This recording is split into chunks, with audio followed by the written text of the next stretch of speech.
The year is 2018.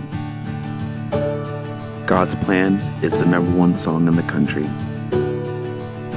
The only 2 Clutch League winners live in the same house. And double-sided Shohei Ohtani was just announced.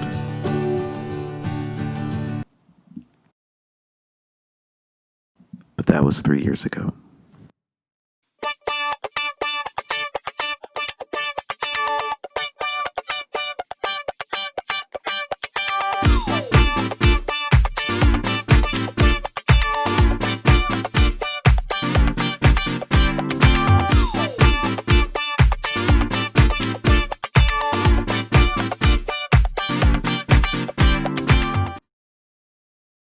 What's up, guys? Welcome back.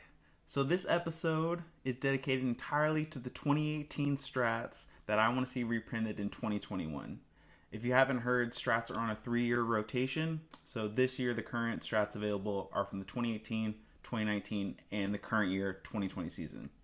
As we get new Strats in 2021, those 2018 Strats will move on the way out. So these are the 10 Strats I want to see reprinted so we can keep using them, either because I personally love them or I think they benefit the game the most.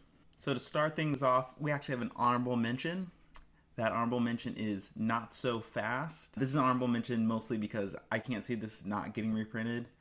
It's pretty essential to the game, along with Instant Replay and Deja Vu, and I'd throw Frozen Rope in that. These are the 4 cards that no matter what your build is, they fit in. There will always be times where you want to counter a card, and Not So Fast provides that opportunity in the best way. All right, coming in at number 10, we have Switch It Up. This is before a pitch to a switch hitter. You can choose the handedness of your batter for the at-bat. Doesn't seem like it does a whole lot right off the bat. It is a common, which is always fun. You can have 3 copies of it. But why I think it's interesting and why I think it'd be really great to have reprinted in 2021 is that now in 2020 we have L+3 and R+3 on pitchers. You can circumvent that +3, which is a bigger advantage than how it's been previously. I think it's just a really nice addition to the game and allows managers to be a little more creative with their roster choices. Something I've personally tinkered with is an all switch hitting lineup, which Sean of the Bethlehem Bombers is actually doing this season, sans Babe Ruth, because he's Babe Ruth. And I think it's a pretty interesting concept and a way to kind of devalue pitchers that are lower command that have, an R+ or L+3. Okay, coming in at number 9, we have Bobbled It. Bobbled It is after a single, you can discard a card and then have a left or right fielder of your opponent make a defensive throw against your batters on base. And with the slugging icon, you get to pick it instead of your opponent. If the throw succeeds, it stays as a single, but if it fails, then you get a double. Truth be told, I just love the low risk aspect of it. It's not that exciting of a card. There's not a ton of combos you can do with it. I just think it adds a lot to the game, that it's an uncommon, so you can deck 2 of them, and you have the potential to turn a single into a double, which is a bigger threat, all by the discard of 1 card along with this play. For number 8, we have Shutdown Defense. This is a little silly and it's a little niche, but after making a defensive substitution, you give +2 defensive rating for the player you brought in for that half inning only. That alone, not great. I do think it's interesting that there is no max to it. So hypothetically, if you were to bring in, a +9 catcher like Mike Zunino off the bench, and a substitute for your good hitting, bad defense catcher, he could be +11 defense. You could bring in, Magnier Sierra, and he'd be +6 in center field. There's plenty of options to make it valuable. Defensive subs aren't really part of the game right now, mostly because they don't impact it that much, but they could. Why I love this card and would love to see it reprinted in 2021 is actually a very selfish reason. It's because we have Evan White now. If you haven't seen a couple of videos ago about new 2021 cards with icons, go see Evan White. He's a 50-point first baseman with the Gold Glove icon. So why I like Shutdown Defense and why I'd love to see him reprinted is because I think Evan White will be on a lot of benches. He provides an opportunity for that bonus, which is your opponent must discard a card if the player has a Gold Glove icon. So it's incredibly valuable. You're basically trading Shutdown Defense for a card in their hand, which in the ninth inning, which is more likely than not when you're making a defensive substitution.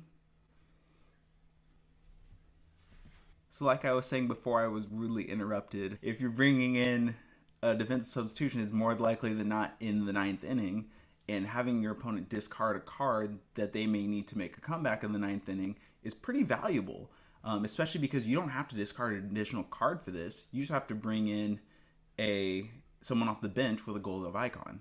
Coming in at number 7, we have Mound Visit. I don't necessarily love Mound Visit as a card, but as far as Clutch trying to emulate real baseball, I think Mound Visit does an incredible job of it. The discard 1 is a great emulation of, throwing out your manager throwing out a strategy and having to figure things out, talk things over with the pitcher.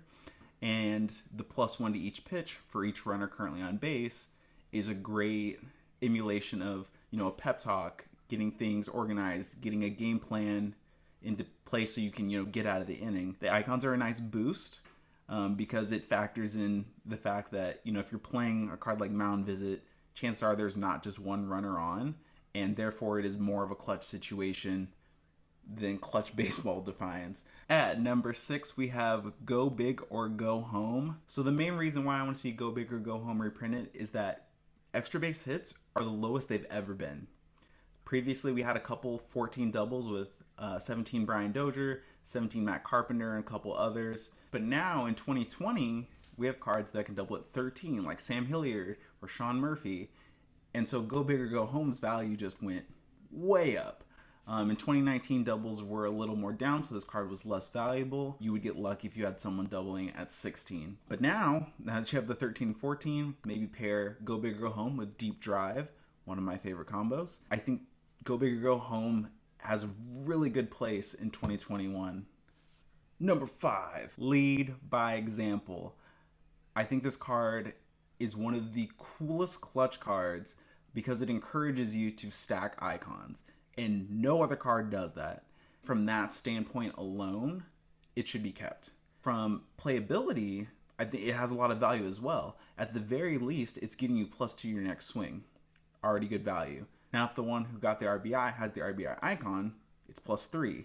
If the next batter up has the RBI icon, it's +4. The reason why this is so good and so valuable is that people with the RBI icons are usually a lot better players. RBI icons are attached to cards that are very expensive because, hey, they produce runs. They hit homers, they hit doubles, but they produce runs. Chances of your run producer also being a real-life run producer who's obtained the RBI icon because of that, it's a match made in heaven. All right, coming in at number 4.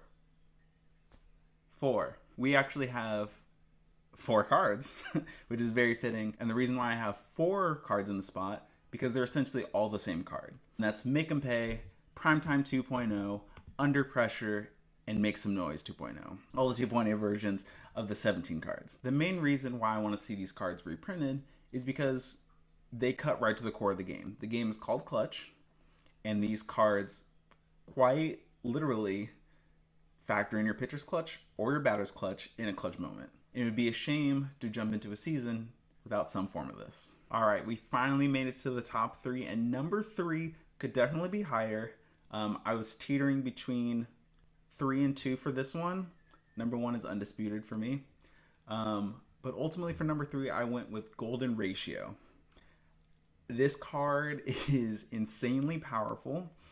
At the time it was printed in 18, we didn't have Andrew Bailey as a coach, which we have now. It was a cool, fun card, but there wasn't much behind it.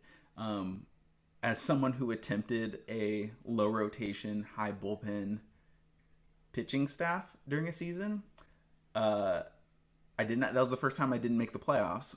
So not doing that again. What Golden Ratio provides in 2021 is support for that mega bullpen, low rotation build that is made possible by Andrew Bailey. Parks like Boston, where your clutch comes into play the first 2 innings, throw Andrew Bailey and a high clutch reliever in there for an inning, and then boom, Golden Ratio can start the second inning if you draw it. And now you have the opportunity to draw cards throughout the entire game. Clocking in at number 2, I told you it was 50-50 between this one and Golden Ratio, but this has been one of my favorite cards ever since it was released in the 2017 set as an original. And I mean, it's the OB Fun Club, so I could not put Locked In 2.0 at number 2. The reason why I want to see Locked In 2.0 reprinted in 2021 so badly is a lot of reasons, actually. Number 1, there are so many good, great chart, low on base guys that just got printed in 2020. I would know. That's what my team's based around. So a card like Locked In 2.0 all of a sudden turns into this 10 on base, 1-4 out, 19 homer guy into a legitimate threat. 12 on base with that chart, it's very scary. It mitigates the decision between, do I want a low on base guy with a great chart, or do I want high on base with a chance of getting out on my own chart, but it's still my chart versus your opponent's?